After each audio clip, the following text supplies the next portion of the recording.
অতটা করে গেছে কথাটি উন্নয়ন করে গেছে খাইতে পারে না বুঝলেন। এখন যারা তো 2 বছর ধরে আসছে তারা তেমন কিছু দেখি না, ভবিষ্যতে যারা আসতেছে তারা যদি কিছু করে আর কি। তাহলে আমাদের দেশের যারা প্রবাসে থাকি তাদের নিচে ফাঁকা ওই গাড়ি ফ্লাইওভার এটা নিচে অনেকে জামতে হয় এলে উপরে যাই আমরা এই জামে ঢাকা শহরে তো আসলে এই সময় জাম থাকে না। আজকে তো অফিস খোলা, নির্বাচন পরবর্তী, গতকালকে প্রচুর জাম। যেখানে ঢাকা শহরে 1 ঘন্টা চলাচল করতে হয় সেখানে 2 ঘন্টা 3 ঘন্টা লাগছে, অনেক জাম। তবুও কারণ মানুষ সবাই নির্বাচন মুখে গ্রামে গেছে, তবে সবার আশঙ্কা পূরণ হয়নি। ভোট দিছে একজনকে, পাই গেছে আরেকজনে, অটোমেটিক এটা চেঞ্জ হয়ে গেছে।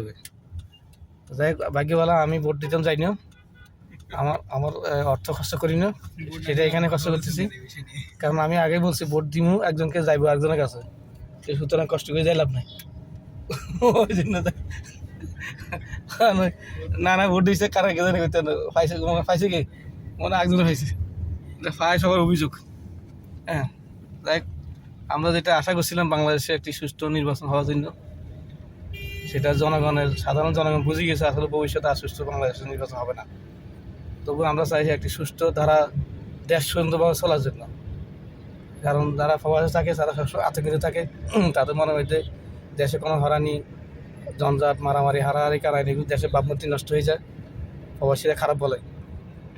যেন 2007 আমি যখন সর্বপ্রথম সৌদি আরব গেছি, আমাকে একটা ছোটো বাচ্চা সৌদির সামনে, তখন আমার বাংলাদেশ পরিচয় হয়েছে তোমার দেশ কথা আরবিতে।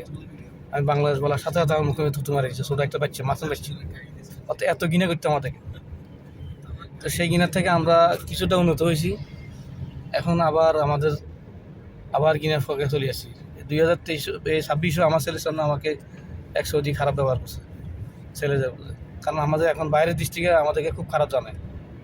আমরা আমাদের দেশে যারা রাজনীতিবিদ আছেন, বিভিন্ন রাজনীতির মতামত আছেন, আপনার মতামত থাকতে পারবে, কিন্তু দেশের স্বার্থে সবাই ভালো কাজের জন্য সবাই এক থাকবেন, এবং যারা সরকারে থাকবেন তারও নমনীয়তা দেখাবেন। সব কাজে পুলিশ বা আইন শৃঙ্খলা বাহিনীকে লাগাবেন না, কারণ মানুষ অনেক কিছু ইয়ং জেনারেশন এরা বুঝে না। আপনি ফট করিয়া একটা ইয়ং জেনারেশনকে কারাগার নিয়ে যাবেন, অভিভাবকদের ক্ষতিগ্রস্ত করবেন, যেটা আগের সরকারে করছে। আগের সরকারে সাধারণ মানুষদেরকে হয়রানি করার কারণে, সাধারণ মানুষের ভালো ভালো ছেলেদেরকে ফেসবুকে সোশ্যাল মিডিয়াতে কিছু দেওয়ার কারণে, তাদেরকে পুলিশের মধ্যে হয়রানি করার কারণে তাদের উন্নয়নের মানুষ যেমন অসন্তুষ্ট হয়েছে মানুষকে আইনশৃঙ্খলা বাহিনী দিয়ে হয়রানি করা, যেটা আমি নিজেও কষ্ট পাইছি। আমি কয়েকবার ওমরা করছি এইটার জন্য, এবং 2024 ছাত্র আন্দোলনে আমি ওমরা করছি, ওমরা নিয়োগ করছি, কোরআন শরীফ পড়ছি, এরপরে ঘুম গেছি 2 রাত নফল নামাজ করি, এরপর দিনে শেখ হাসিনা চলে যাবে বিমানে করি। অথচ আমি কার বক্তা এটা সবাই জানেন, কিন্তু বাধ্য হইয়া, কারণ আমার ছেলে হরানি অবস্থা আছে, ঘুম যেতে পারতাম না, টেনশন দেখতাম, বাসাতে ছেলে ঘুমাইতে পারে না, এদিকে চলে যেতে ওদিকে চলে যেতে হয়। এবার অসংখ্য মানুষ, এই সাধারণ মানুষের কষ্টের কারণে ওরা উন্নত করছে, কিন্তু মানুষ সে উন্নত চিন্তা করে নেই। এই জন্য আগামীতে যারা সরকার আসবেন, আমি জানি হয়তো আপনারা আমাকে কালকে অ্যারেস্ট করে ফেলবেন, তবু আমার ভয় কিছু, কারণ মৃত্যু তো ঘনিয়ে আসবে।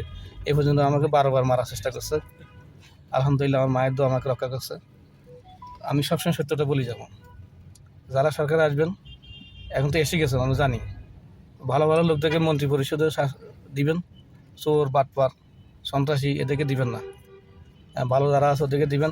এবং যদি কারো রিপোর্ট হয় দুর্নীতি কোনো কাজ, তাদের সাথে সাথে বসে করে দিবেন, আরেকজনকে নতুন করে দায়িত্ব দিবেন। একজনকে একবার আলাদা 5 বছর জন্য দায়িত্ব দিয়া সেই দেশে লুটপাট করে খাইব, আবার 5 বছর পরে আপনাদের নামে বদনাম হবে। অন্ততপক্ষে আমরা ইয়ং জেনারেশন যারা আছে তারা যেন, অন্ততপক্ষে ভবিষ্যৎ প্রজন্মে যারা আসবে তারা যেন দেশের প্রতি মায়া মমতা সম্মান, বাইরের দেশের লোকরা আমাদের সম্মান করে, আমরা যেন বাংলাদেশি হিসেবে গর্ব করতে পারি, সেটাই আমরা প্রবাসী হিসাবে আশা করি। আসসালামু আলাইকুম। অবশ্যই বেশি কথা বললাম না, আমাদের এখন হাজী নূর মোহাম্মদ ভাই এই মুহূর্তে এয়ারপোর্টের কাছাকাছি চলে আসছে, ওনাকে নামা দিব, সবাই দোয়া করবেন। আসসালামু আলাইকুম।